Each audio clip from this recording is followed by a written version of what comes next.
The best new music for NTU. This is Fly FM. So it is very cold in Nottingham today, it's snowing, but today I'm joined with Zak Abel, who is a man whose music will warm your soul. How are you doing today? I'm good, thank you. That's a lovely introduction. Thank you, I thought of it on the way here. Did you? Nice. Nice to meet you too. You also have a good name, it seems. I do, yeah, and it's spelled the same way. Is it? Yeah. Okay. Yeah. That's So how are you today? Like, how have you been? I'm good. I had a good sleep and I've drunk lots of water and I had some Korean iced tea. Oh, that sounds really nice, yeah. It was really good. It was like lychee flavoured. So for that reason, I'm doing very well, thank you. Good. So you've said that you like to keep fit when you're on stage, and I've seen your choreography. It's pretty good. So how are you preparing for today? How did I prepare for today? I just rehearsing with the band. To be honest, when like I'm dancing and stuff, there's nothing really like rehearsed. It's just kind of like moving in time with the music, I suppose. It's more for like music videos and stuff that I'm probably going to do like choreography for. We're both called Zak, both with a Z-A-K. Do you know why your parents spelled it with just a K? No. You don't? You never asked? No. I think my mum was looking at like baby name meanings, and there was one meaning that she really liked, and the spelling was Z-A-K instead of like Z-A-C or Z-A-C-H. So that's probably why. She was like, it can only mean that if it's spelt that way. Yeah, I mean, it's the best way to spell it, like, undeniably. Right, so you have a song called, was it Still Want You, with 3 U's. So is you know, is that your favourite you? Thank you, yeah, I mean, I'm not going to sing it, but yeah. But yeah, do you want to do it again? Why. You. Right, so is you your favourite letter? No. I is my favourite letter because I'm so selfish and narcissistic. Nice, great answer. So you also have a song called The River on the album. Yes. How do you feel being Eminem and Ed Sheeran to the punch on that title? It feels good, but I'm pretty sure loads of people beat me to the punch. So yeah, That's true. That good. It's okay. So you're actually vegan, aren't you? I am vegan, yeah. How's that going for you? That's all right. It's chill. Do you have any tips for like starting out, like if you want to become a vegan? I think I've only been vegan for about 8 months, so I don't know how qualified I am to actually speak on it. But maybe just like figure out why you're going vegan before you do, and like kind of really make sure that you do want to do it, because there'll be loads of like temptations along the way, and unless you're pretty like solid in your reasons for doing it, it's quite easy to slip. But also, if you do slip, it's okay to slip sometimes, and like just get back on it, and you'll have a positive effect on the world in some way, just as long as you get back on it, I suppose. Awesome. So you've been playing piano for a very long time now, haven't you? Since I was about 14. Yeah. So what was the first song that you learned to play? Cooler Than Me by Mike Posner. Oh, good tune. Yeah. Was that your favourite that you like to play as well? I think it was what was popular at the time, and I was like, I could figure out shapes, right? I didn't know what I was playing, but somehow that kind of worked with that song. So I was like, yeah, cool, I can play that song now. Like, I'm a G. And you also used to play table tennis, or you still do? Do you still play? I don't play anymore, no. But I used to play, yeah. Is there anyone in the world you would like to challenge to a game of table tennis? Justin Bieber, because like I've seen him play, and he's left-handed like me. He's a singer, songwriter like me. We have the same birthday. So I just think it might be cool for us to get into the studio. Maybe I'm sure he could teach me a thing or two, and then get on the table and maybe I could teach him a thing or two. Would it be friendly, or would it be like a genuine like challenge?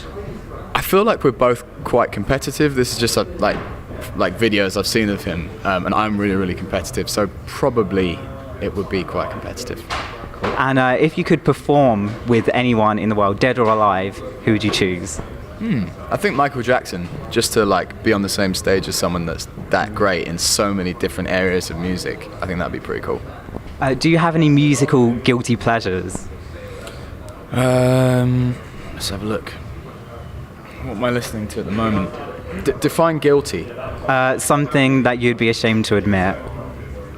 And I'm not ashamed to admit any of this, which is why I'm telling you what I'm listening to. What else am I listening to? So I'm listening to Kanye West, Late Registration and Graduation at the moment, because I realised I'd never actually properly listened to it. Mate, it's unbelievable. Like, my favourite tune on there at the moment is Addiction, so I'd never heard that song before, and so I'm guilty of like being ignorant to the music up until this point, but at the same time I don't feel guilty about it, because I think we all discover music, at different times in our lives. Which A-list artist would you like to collaborate with? I'd like to collaborate with Dua Lipa. I think that could be cool. Diplo or Mark Ronson on the production side. I think that could be really cool. I think they're pretty ahead of the game on the production side, so yeah. Cool. So you said to us last year on Trent TV that you wanted to perform at Glastonbury. How's that goal going for you? Hopefully next year I'll get to do it. Okay, and are there any other venues that you'd really love to perform at, like just anywhere in the world? I really want to perform in Brazil. Like, I've never been to Brazil, but I love so much Brazilian music, and so I'd like to just perform there and like go there with the intention of being surrounded by music and performing music. So anywhere in Brazil, that would be cool. Have you ever noticed how, like, I don't know if you get it, but like loads of like fans come from Brazil and they're always like, come to Brazil, do you get that? Sometimes, yeah, on like Twitter and Instagram and stuff. At Zak Abel on Instagram and Twitter. Yeah, I do get that sometimes. So other than venues, like, what's your biggest career goal that you'd like to achieve? I want to win a Grammy. That could be cool. So like, do you prefer writing or performing music? Both.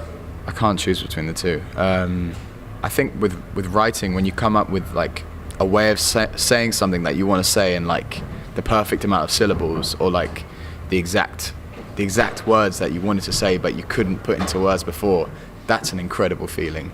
And especially when you're writing with someone else and like you're kind of talking it out and kind of getting to that point, like it's a really special moment, which I don't really have in any other areas of my life. But at the same time with music, it's like that's the place where you try out all the songs that you've written in the studio, and you get like an immediate reaction from the audience where, if they like it, you'll know about it, and if they don't, you'll also know about it. You know what I mean? Like, Yeah. both had their merits. Do you have any ideas that are just like in your head that you haven't actually developed into a song yet? Yeah, loads. I just when I come back from tour, I'm probably going to get back into the studio pretty much straight away, and so I'll start working on them then.